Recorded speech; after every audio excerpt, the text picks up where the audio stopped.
The monitors in the private hospital suite had fallen silent 3 hours ago, leaving a void that felt heavier than the hum of the machines ever had. Kim Jae-sung, the founder of Hansol Global and arguably one of the most powerful men to ever emigrate from Busan to the soaring glass towers of America, lay motionless. His chest, once a forge of ambition and relentless drive, no longer rose or fell. The technology he had spent a lifetime perfecting, the very sensors and circuits that bore his company's logo, had been disconnected one by one. Their screens were dark, cold, and empty, reflecting the sterile moonlight that spilled through the floor-to-ceiling windows. Dr. Sarah Chen had made the official call at 11:47 p.m. She had recorded the time of death with a steady hand, though her heart was far from calm. She'd seen death hundreds of times in this wing, but this was different. This was the Lion of Hansol. She had watched hope drain from this room over the last 6 weeks like water from a cracked vessel, and now the vessel was dry. Outside in the hallway, the world didn't stop. The board members, men in $5,000 suits who had arrived before the body was even cold, were already whispering. They weren't talking about Jae-sung's legacy of philanthropy or his kindness. They were talking about succession plans, market volatility, and stock price stabilization. To them, the man in the bed was no longer a person. He was a devalued corporate asset that needed to be managed. But at the far end of that same hallway, leaning against a yellow "Caution, wet floor" sign, stood DeShawn Williams. She was the person the board members looked through, never at. To them, she was part of the hospital's plumbing, a ghost in a blue polyester uniform. But DeShawn's reality was vibrating with a different kind of terror.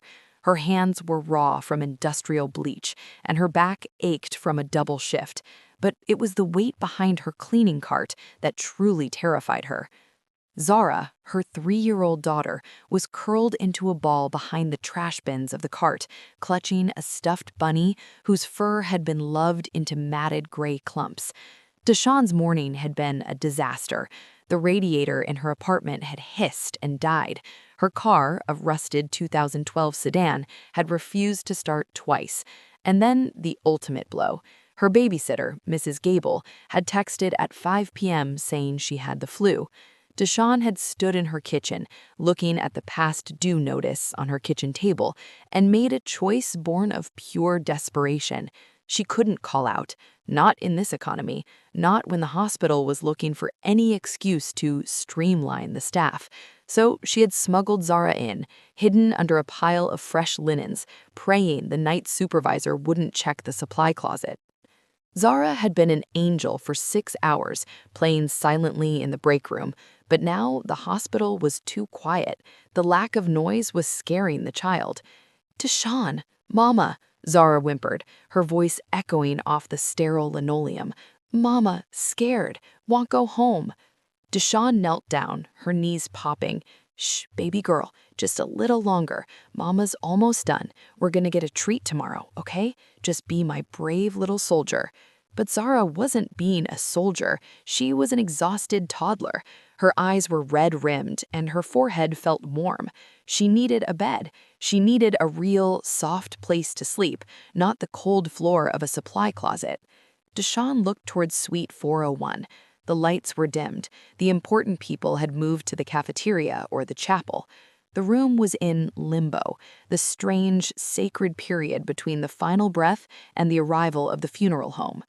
"Just for an hour," DeShawn whispered to herself, the guilt fighting with her exhaustion, just until she falls into a deep sleep. She checked the corridor. Empty. She scooped Zara up, the little girl's hot tears soaking into DeShawn's shoulder. Using her master keycard, the one that granted her access to the filth and the luxury alike, she slipped into the Kim suite. The room was a palace of grief. It smelled of expensive lilies and ozone. DeShawn looked at the man on the bed. He looked like a king carved from marble. She felt a chill go down her spine, a deep ancestral respect for the dead. "I'm so sorry, Mr. Kim. We don't mean no disrespect. My baby just needs to rest her eyes." She tried to lay Zara on the leather sofa, but Zara fought her. The child's mind was fixated on the only thing in the room that looked like comfort, the massive, king-sized bed. Before DeShawn could stop her, Zara scrambled up the side. She didn't see a deceased billionaire. She saw a grandpa who was staying very still. She crawled into the crook of his arm, curled her small, warm body against his cold side, and grabbed his large, motionless hand. "Sleeping man," Zara whispered, her voice suddenly calm. "Zara sleep too." DeShawn's heart stopped. She should grab her, she should scream. But as she watched, Zara's eyes instantly closed. Her breathing slowed. Her small, warm body acted like a heating pad against the man's cooling skin. For the first time all day, there was peace. "I'll give it 20 minutes, DeShawn thought, sinking onto the sofa. "Then I'll take her and run." But as the city lights twinkled outside, DeShawn's own eyes began to betray her. The silence of the room, once terrifying, now felt like a sanctuary. The sound of a ceramic cup shattering on the floor was the sound that changed history. DeShawn jerked awake, her heart thundering against her ribs like a trapped bird. The room was no longer bathed in moonlight, it was pierced by the sharp, horizontal rays of a 6 a.m. sun. She had slept for 6 hours. Panic, cold and oily, flooded her gut. She looked at the bed, expecting to see a crime scene, a desecration. Dr. Sarah Chen stood in the doorway, her morning coffee dripping down the front of her white coat. Her jaw was literally slack. She wasn't looking at the maid, she was looking at the man on the bed. Kim Jae-sung was breathing. It wasn't the rhythmic, deep breath of a healthy man, but a ragged, shallow gasp, the sound of a machine trying to turn over after a long winter. His eyes were open, fluttering against the light, and Zara was still there, her small hand tucked firmly inside his, her cheek pressed against his hospital gown. That's not possible," Dr. Chen whispered. She didn't call security, she didn't yell. She moved with the instinct of a hunter. She lunged for the monitors, reattaching the sensors with trembling fingers. Beep, beep. The heart rate was 38 beats per minute, abnormally slow, but a miracle nonetheless. The brain activity monitor, which had been a flat line for 8 hours, began to dance with jagged peaks of blue and green. "Get the team!" Chen screamed into her comms. "Code blue! No, cancel that. Get neurology, get cardiology, get everyone in here right now." The next hour was a blur of white coats and frantic movement. DeShawn had grabbed Zara, who was confused and crying, and tried to vanish into the hallway, but Dr. Chen had grabbed her arm. "You don't dare leave," the doctor said, her eyes wide with a mixture of terror and awe. "I need to know exactly what happened in this room." For the next several hours, the hospital became a laboratory. The board members were pushed aside by scientists. The time of death was officially rescinded. Kim Jae-sung was alive, but he was in a state that doctors struggled to name. "It's not a coma," Dr. Chen explained to a room full of specialists later that afternoon, pointing to the thermal imaging they'd taken from the bed's smart sensors. "And it wasn't just a misdiagnosis. We all saw the flatlines. We all checked the pupils. He was gone." She flipped to a slide showing a heat map. "Look at the bed. The sensors recorded a consistent, localized heat source of 98.6 degrees, centered on the patient's right side for 7 consecutive hours. This wasn't just warmth, it was a rhythmic, biological stimulus." "You're talking about cryptobiosis," one neurosurgeon asked skeptically. "I'm talking about a deep-state metabolic shutdown," Chen countered. "Like a hypothermia victim, his body hit a reset point. Normally, once the temperature drops below a certain level, the cells begin to die. But this child, her body heat, her heartbeat against his, the physical pressure of her hand, she created a microclimate.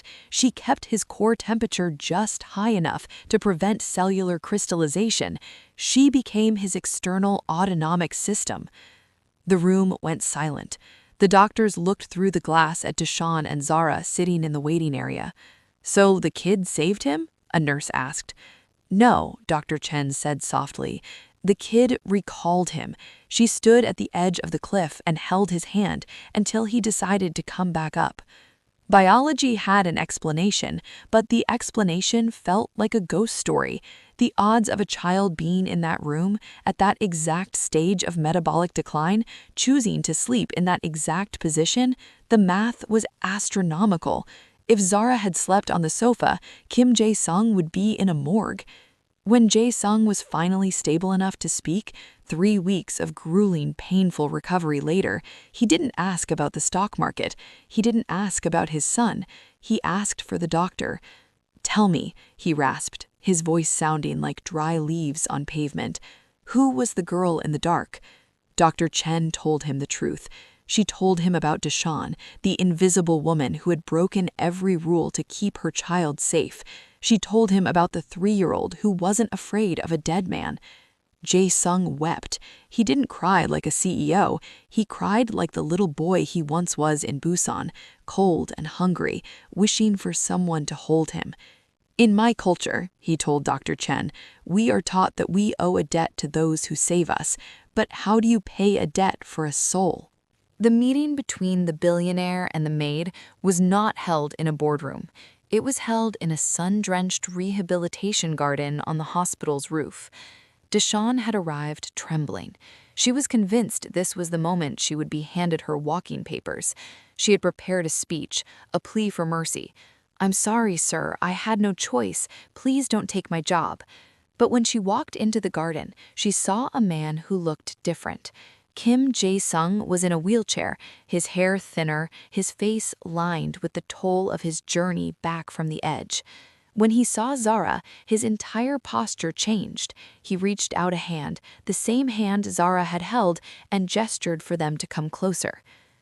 "I am not here to fire you, DeShawn," he said, his English carrying a new, softer cadence.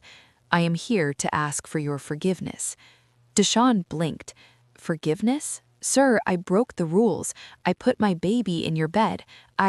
You brought life into a room that was filled with death," Jae-sung interrupted. "You built walls of glass and gold so high that I forgot what it felt like to be touched by another human being. My son didn't touch me, my board didn't touch me. But your daughter, she didn't see the gold. She just saw a man who was cold." He looked at Zara, who was shyly hiding behind her mother's legs. "She held me back from the dark. Do you understand? I was in a place where there was no light. I was ready to let go. And then I felt this warmth. I thought it was my mother, but it was her." In the months that followed, the Lion of Hansel underwent a metamorphosis that stunned the business world. He stepped down from the day-to-day operations of his empire.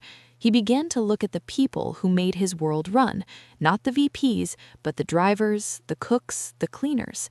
He discovered that DeShawn was a woman of incredible intelligence and grit, someone who had survived circumstances that would have broken his board members in a week. He didn't just give her a handout, he gave her an opportunity. He funded her degree in hospital administration and promoted her to a leadership role within the hospital's facility management division. He didn't want her to be the maid who got lucky. He wanted her to be the leader she was meant to be. For Zara, he did something even more profound. He set up a trust that would ensure she never had to hide in a supply closet again. But he stayed in her life. He became Grandpa Kim. The cultural bridge was a sight to behold. On weekends, Jae-sung would visit DeShawn's grandmother's house. He would sit at a small wooden table, learning the secrets of perfect Guyanese pepper pot and cornbread, while he taught the grandmother how to make the perfect kimchi jjigae. He found that the struggles of a black family in the city weren't so different from the struggles of a poor family in Busan 50 years ago. The language was different, but the Inyeon, the fate, was the same. "You know," DeShawn's grandmother told him one afternoon as they sat on the porch, "people say you're a miracle man, but I think you were just a man who forgot how to stay warm." Jae-sung laughed, a deep, belly-felt sound. "You are right, Evelyn. I was freezing to death in a warm house." The story of the resurrection of Suite 401 eventually leaked to the press. Some called it a medical anomaly, some called it a religious sign, but Jae-sung never entertained the debates. He knew what it was. As the years passed, the bond only grew stronger. Zara grew into a brilliant young woman, fueled by the stories of the man who slept and came back. She didn't become a fashion mogul or a tech titan, she became a doctor, specifically a specialist in pediatric neurology. She wanted to understand the brain, yes, but she also wanted to understand the heart. On the 8th anniversary of that night, Jae-sung held a private dinner. It was just the family, DeShawn, Zara, his son Min-ho, who had finally reconciled with his father, and Dr. Chen. As they sat in Jae-sung's apartment, Zara, now 8, climbed into his lap. "Tell the story, Grandpa. Tell the part about the hand." Jae-sung looked at DeShawn, then at his own hand, which was now warm and full of life. "I was walking in a very long tunnel. The lights were going out. I was tired. I wanted to sit down and sleep forever. But then a little girl with hair like clouds and a hand like a sunbeam caught me. She wouldn't let me sit down. She kept pulling. She pulled me all the way back to the light." He kissed Zara's forehead. "And the best part of the story," he added, looking at DeShawn, "is that she didn't just save me. She saved all of us. She reminded us that no matter how much money we have, or what color our skin is, or what language we speak, we are all just people who are afraid of the dark, and we all just need someone to hold our hand until the morning comes." The miracle wasn't the medicine. It wasn't the cryptobiosis. The miracle was the simple, uncomplicated love of a child who didn't know she was supposed to be afraid. It was love that expected nothing, and it was love that gave everything. And in the end, that was enough.